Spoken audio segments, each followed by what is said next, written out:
Hey, Rich, nice to speak with you. How would you explain what your role is on this coaching staff, and what can you add on a staff when obviously there are a lot of offensive voices in the room? Yeah, I mean, pretty much I was hired here to come help be a part of a staff that is already a veteran group that will work together, that really kind of had its way, but just kind of incorporate myself to help the offense kind of be the best version it can be with whatever way I could, help Doug and the entire group in planning. But it's been pretty seamless. It's been really good because it's a veteran group. They're easy to get along with. They're detailed. They're prepared, and the offense is, it's been a fun part. It's been a fun thing to be a part of with these guys so far. Tim McManus and then Jeff McLean. Hey, Tim. Hey, Rich. Sorry about that. Just had a little glitch there. What could you say about what your offensive philosophy is, and how it was influenced by your time with Kyle Shanahan? Well, yeah, I mean, personally, yeah, my offensive philosophy is to be aggressive and attack, and I'd like to, use different parts of marrying a package up through the run and the play pass and stuff like that is ultimately what you want to do to attack defenses on first and second down. And in this situation here, it's exciting because we have some great tools and great players to be a part of, to use in whatever role we can, with different types of traits. And so Kyle has been a big influence on me. Obviously, that's my background. That's what I believe in, and I think those philosophical beliefs, they can be used in any style of offense and any type of run schemes, and it's exciting to be a part of that. Go ahead, Jeff, and then Bo Wolf. Speaking of philosophical points of view, you and Kyle both teach in relation to quarterbacks the left foot forward, and I'm wondering how Carson has taken to that, or has he at all, and what do you see in Carson's footwork? What a great question. The left foot forward, that's some detail now. All right, so ultimately, even with Joe last year, that's as a starting point with some guys, it's a left foot forward process, but that's from the shotgun, and that would be really driven by Kyle's drop back pass game and style of play. This is different, and Carson is ultimately, that's his mechanics have gotten better and better. He's worked really hard in the offseason, but no, he's not changing in any way. We're continuing to do what they've done here, and Press has done an outstanding job with those guys, and he's very detailed in his coaching. He's a really, really good football coach. And so it's just a matter of making sure that, we can be on the same page with his mechanics and make him be in the best position to throw the football based on the pass concepts that we call. And that's Carson's ability. He's done an outstanding job. I think he's continuing to get better at it. And he's been really exciting to work with in that way. So, because he's very meticulous in that way.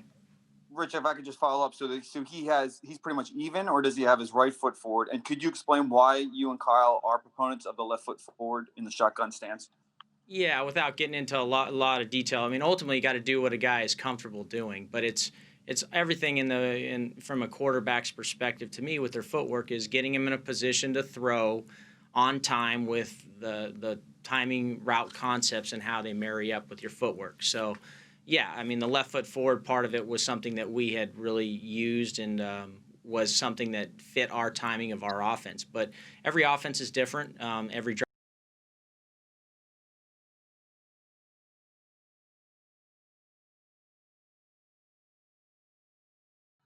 ultimately is getting in a position to throw the football on each pass concept with his feet in the ground in the right position and the timing of the play. And if he can do that from right foot or left foot, it shouldn't matter. It's really a preference of the player, for really talented guys, especially like Carson and Joe, in that case, as a thrower.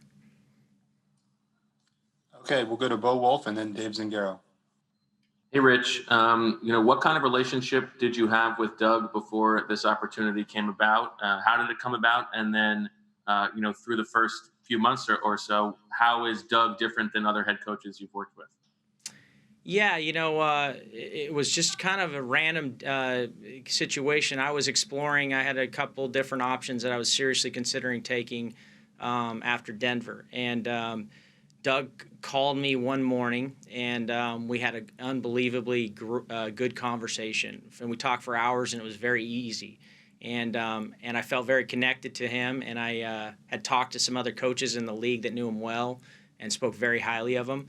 I came out here, we spent a day, and I spent time with him and Howie, and it just felt like the organization, from top to bottom, everything I had heard was very strong, and it was a good fit. And I just felt I could, what he was looking for, what the Philadelphia Eagles were looking for, I felt that I could fill that role and help us win a championship again. And that was my goal here. I thought the quarterback and Doug and all that was a great combination. And I have been very, very excited to be in the building every day I've been here. We'll go to Dave and then Paul Domowitch.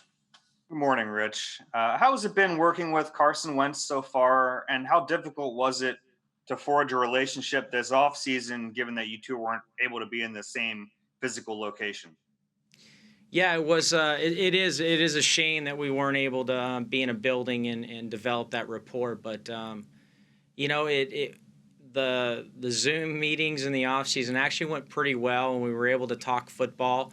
It was very casual, so we got to have these conversations about the game, and I think we hit it off from the get-go. I've been impressed by him I had a lot of admiration for him as a player already before I came here, and then as I've been around him, I've been more and more impressed. And it's easy to form a relationship with someone that has a mind like his, that processes and has football IQ like he does. And you can connect if you can, talk the language with them and articulate things. And I think that there's a lot of coaches in this press has done an outstanding job with him and developing him. And I feel like to be a part of it is a luxury with a guy like him, and it's been easy to get along. Paul and then Chris Murray. Yeah, Rich, I wanted to ask you about another quarterback. Your early impressions of Jalen Hurts, particularly seeing him on the field the last week and change. Yeah, again, the off-season part of it really unfortunate for all the rookie quarterbacks in the NFL, and so it's been this short time crunch to see what a guy can do in a couple of weeks and get him ready. And I really feel for the quarterbacks in this league. It's a lot to ask of anyone because it's, in my opinion, the toughest thing in sports to do. And he's done a great job. He's got a great attitude. He works at it. He's really diligent. It's important to him. It's all the things you need to be a successful quarterback in this league. He's approached it in the right way. And I think when he steps on the field, he works at it, his craft. And again, you never know where a guy's at until the bullets are really flying. So that's the unfortunate part without having preseason games and stuff like that. But for what he's been able to accomplish with the reps he's had, he's done an excellent job. Yeah, I wanted to follow up on that. This is a kid who came out of college, had to learn two different systems and all that. What do you think of his football IQ based on having to go through all that at the collegiate level coming into the pros? Yeah, he's a sponge. It's important to him, and I think that's one of the reasons he was so important to this organization in the draft and why he's here. He's, again, like you said, he's been coached by some really good football coaches, but the NFL is a whole different world. And snap count, motions, breaking the huddle, getting in the huddle, visualization, how you accentuate plays in the huddle, like all those things. They're so little but so big in the process of developing as a quarterback. And losing the timeline and connection with the players in the offseason, it makes it difficult on a guy, and he's approached it the right way and really done a nice job. Let's go to Martin, Frank, and then Les Bowen.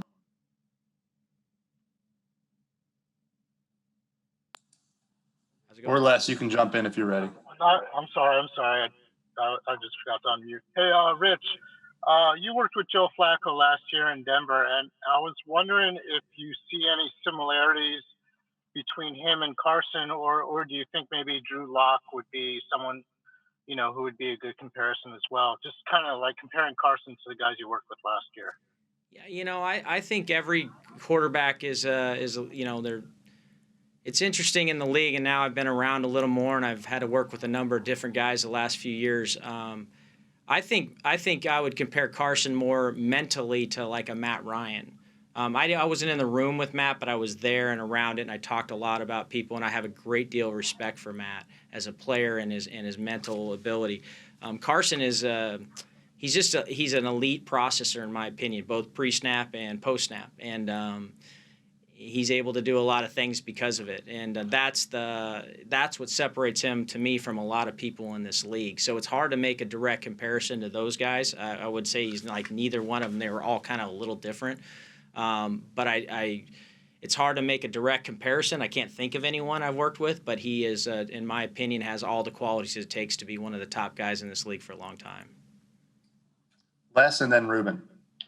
Hey, Rich. Speaking of things that might be a little bit different, you've worked with both the McVay system and the Peterson system now. What are the key differences or similarities you see there in their approaches to the offense? Yeah, it was one of the great parts about coming to Philadelphia and being a part of this organization. Is a little bit different approach, but ultimately both offenses have their roots originally in West Coast terminology.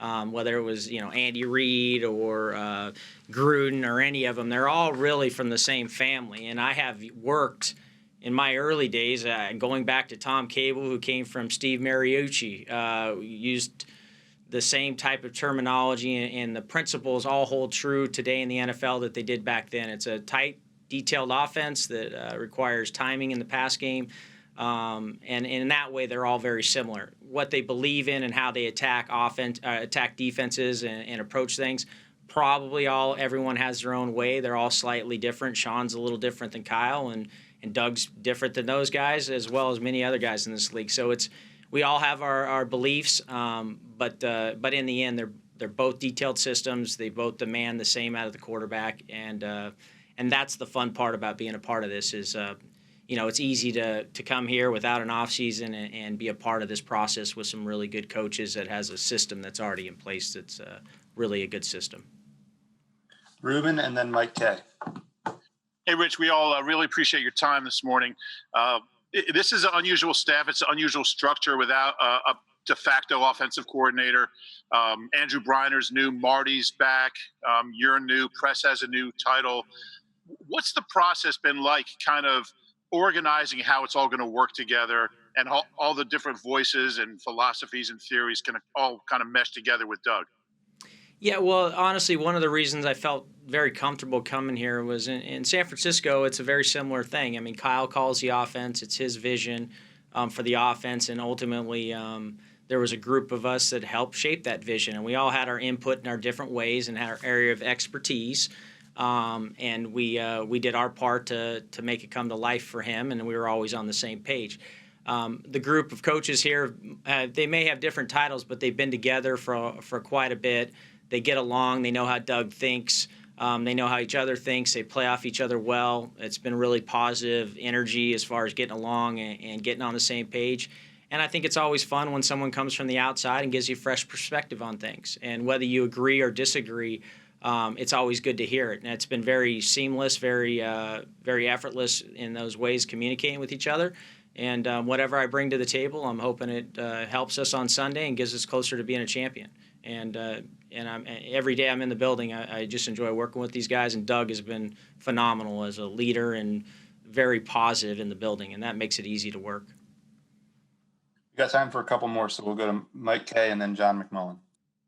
Hi, I know you've worked with virtual reality training with quarterbacks in the past, with like the virtual meetings that you guys have to have, obviously during the off-season program and everything. Have you suggested using virtual reality training to kind of keep backup quarterbacks fresh during this time period and kind of work on mechanics away from the facility? Yeah, we discussed it in-house, and it's something, I truly believe in. The problem with it this year is why it wasn't functional, is you're limited to the amount of people that can be in a building. You're limited amount of video people. There's just so much limitations with access and people coming in that to do those types of training programs require extra personnel. They require extra time from video people, and we just don't have the time. It's just not functionable for teams right now, and for us for sure to start it. It would have been very difficult. We didn't have off-season tape to practice with Jalen and all that stuff and Nate. So without those opportunities, it just didn't work this season. But moving forward in the future, I hope that's something we get to, and I think it is very, very beneficial for quarterbacks. Go ahead, John. Good morning, Rich. I just wanted to rewind a little bit back to your history as coaching, especially with Kyle. Doug has mentioned your expertise in the play action game, and a lot of people have mentioned that as Kyle's expertise. Everybody uses it. What sets him apart in that type of thing? Yeah,